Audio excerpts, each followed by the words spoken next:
Assalamu alaikum student, how are you? Hope you are good. Today we are going to proceed chapter first, the best Christmas present in the world. इस chapter में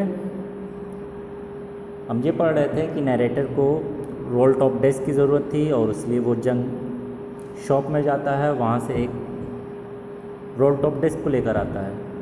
उस role top desk को वो ये सोच कर लेकर आता है कि वो इसकी रिपेयरिंग करेगा और रिपेयरिंग करने के बाद उसे दोबारा यूज़ में लेकर आएगा। ऐसे में वो पाता है कि वो बिल्कुल पूरी तरीके से फायर एंड वाटर से डैमेज था और जब उसके ड्रॉवर को खोलता है तो ड्रॉवर को खोलने पर उसे एक सेक्रेट ड्रॉवर मिलता है जिसमें उसे एक लेटर मिलता है। अब उस लेटर में क्या चीज़ लिखी हुई है उस चीज़ को हम देखते हैं स्टोरी के आगे। तो आइए स्टोरी को रिज्यूम करते हैं।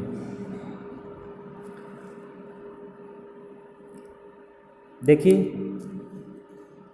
उस पर क्या लिखा है, sellotape to the top of it was a piece of lined note paper and written on it in shaky handwriting, Jim's last letter received January 25, 1915। और उस पर क्या लिखा हुआ था, जिम्स लास्ट लेटर। जिम का ये आखिरी खत है जो कब रिसीव हुआ, January 25, 1915।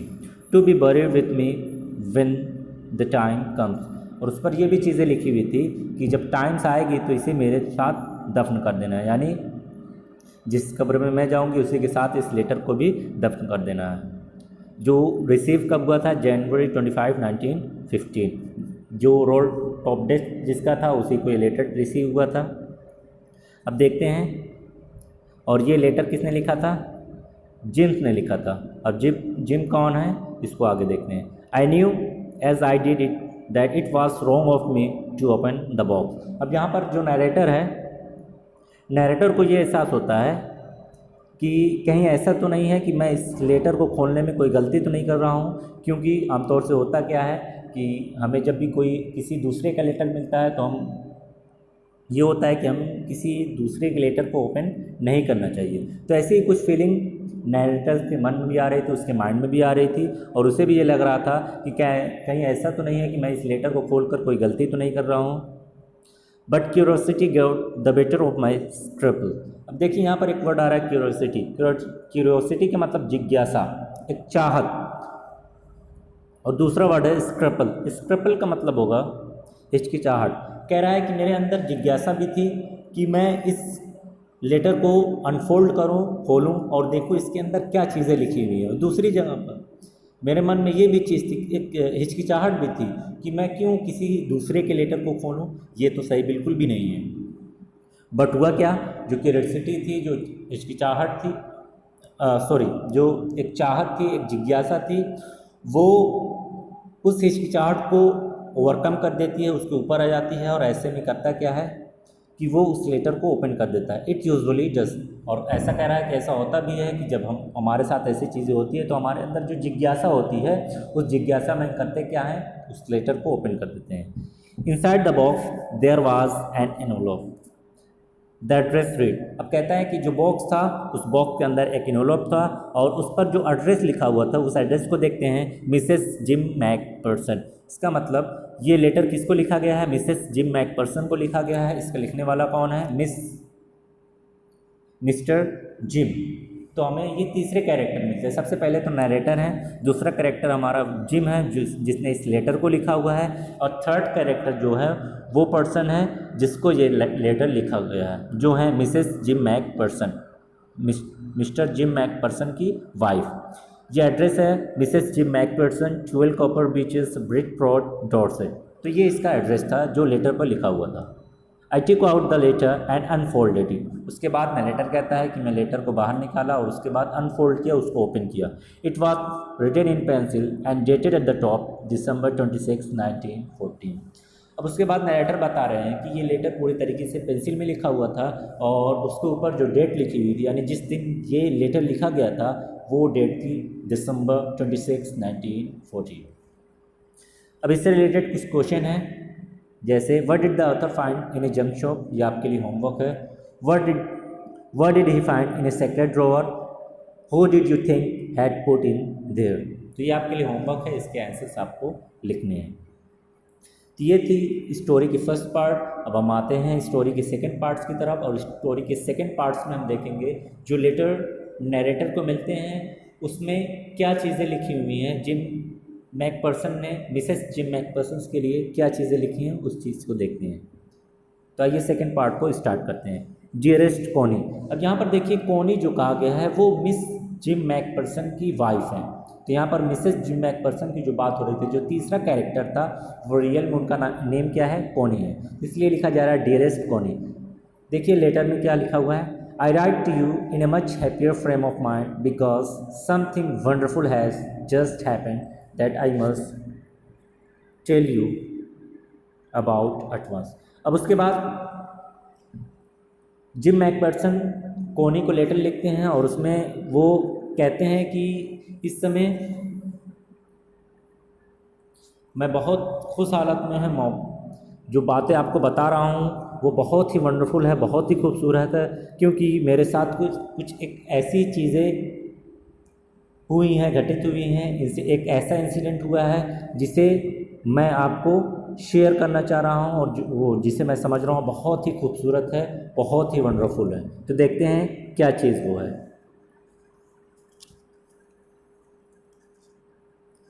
We were all standing to in our trenches yesterday morning. We were all standing to, यहाँ standing to आप साइड में मीनिंग देख सकते हैं। standing to मतलब टेकिंग अप पोजीशन, इसका मतलब कह रहा है कि यहाँ पर जो लेटर के राइटर हैं जिम मैकपर्सन है, कह रहा है कि हम सारे लोग अपनी पोजीशन को लेकर रहते हैं। यहाँ पर हमें ये सोचना है कि ये जो स्टोरी लिखी गई है ये इंग्लैंड और जर्मनी के बीच जो वार चल रही थी उस वार के दरमियान जो इवेंट हुए हैं उसको लेकर लिखी गई है।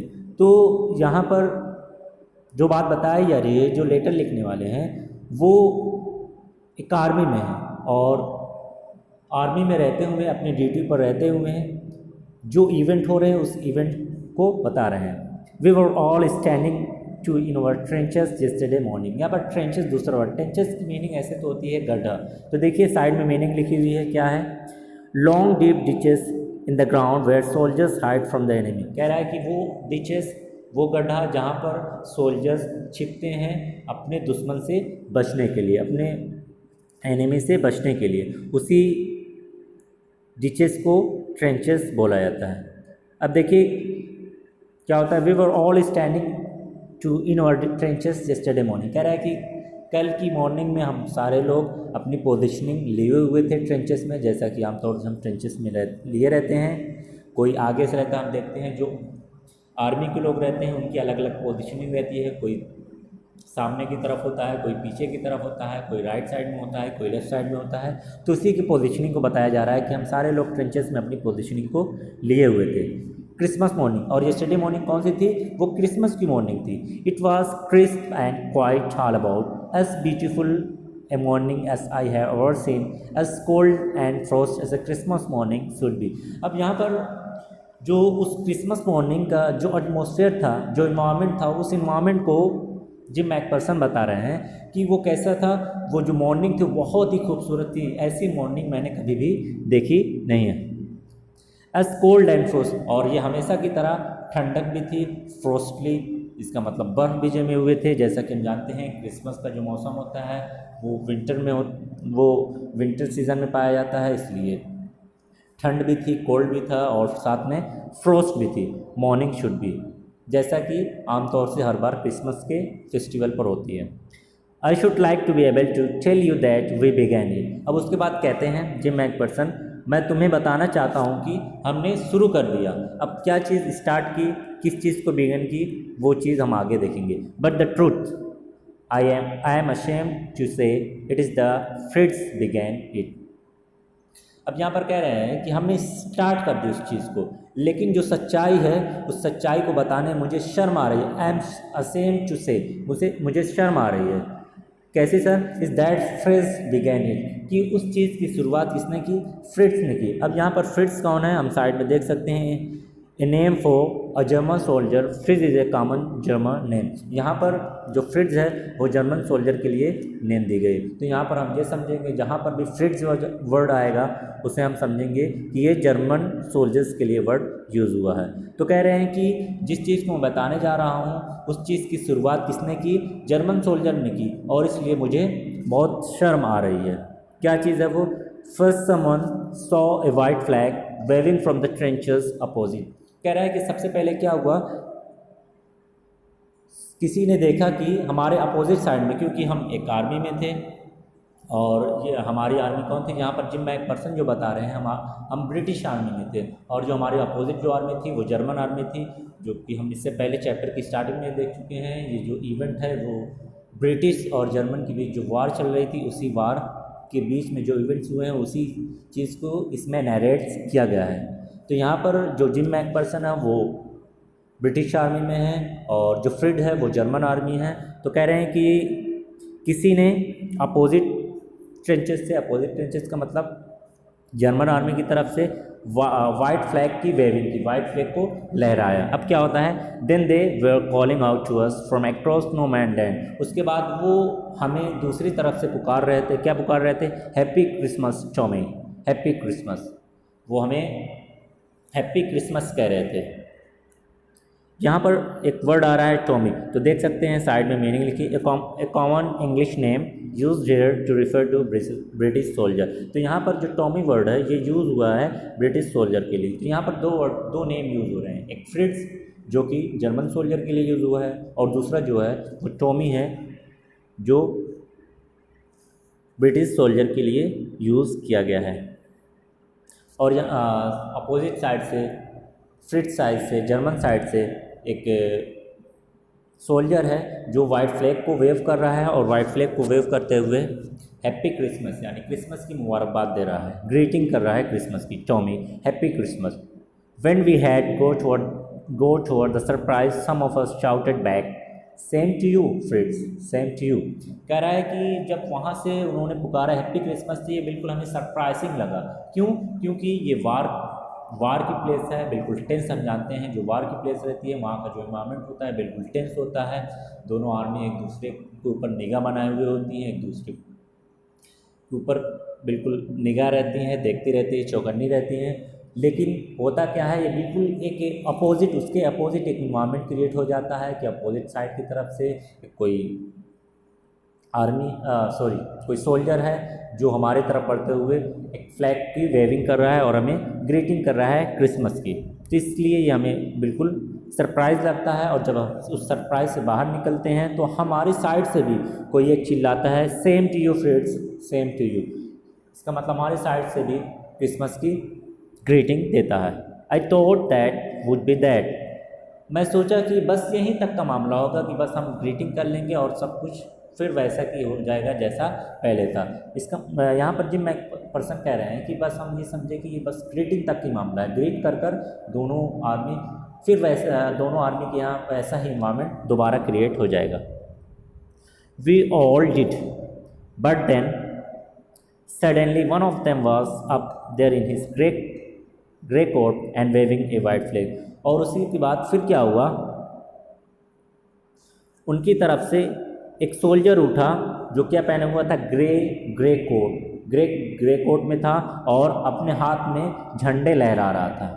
Don't shoot lads. और वो क्या कह रहा था कि हम पर शूट मत करो। लैट का मतलब जो मैन यानी हमसे वो कह रहा था हमें शूट मत करो। Someone shouted and no one did. और जब उस अपोजिट साइड से उसने चिल्लाया कि हम पर शूट मत करो, तो हमारे साइड से भी किसी ने उन पर शूट नहीं किया। देखते हैं आगे क्या होता है। Then there was another Fritz up on the parapet and another. उसके बाद होता क्या है कि अब उसके बाद दूसरा फ्रिट्ज पैरापेट पर आता है। पैरापेट का मतलब नो मैन लैंड, जहाँ पर डिचेस होता है। डिचेस के बाद जो लैंड होती है जो थोड़ा ऊपर उठी हुई होती है, एलिवेटेड होती है, उसी को पैरापेट कहते हैं। कह रहा है कि इसी तरीके से जब एक फ्रिट्ज वहाँ से निकला फ्लैग की वेविंग करते हुए, तो उसी दौरान एक दूसरा फ्रिट्ज निकलता है एंड अनदर, और उसके बाद फिर दूसरा। कीप योर हेड्स डाउन, अपने सर को नीचे कर लो। I told the man it's a trick but it wasn't. उसके बाद मैं क्या कहता हूँ, मैं कहता हूँ कि अपने सरों को झुका लो। क्यों? क्योंकि मुझे ऐसा लगता है कि ये उनकी साइड से कोई ट्रिक है, कोई चालाकी है, इसलिए मैं उन्हें सावधान करना चाहता था। बिल्कुल कॉशियस हो जाइए।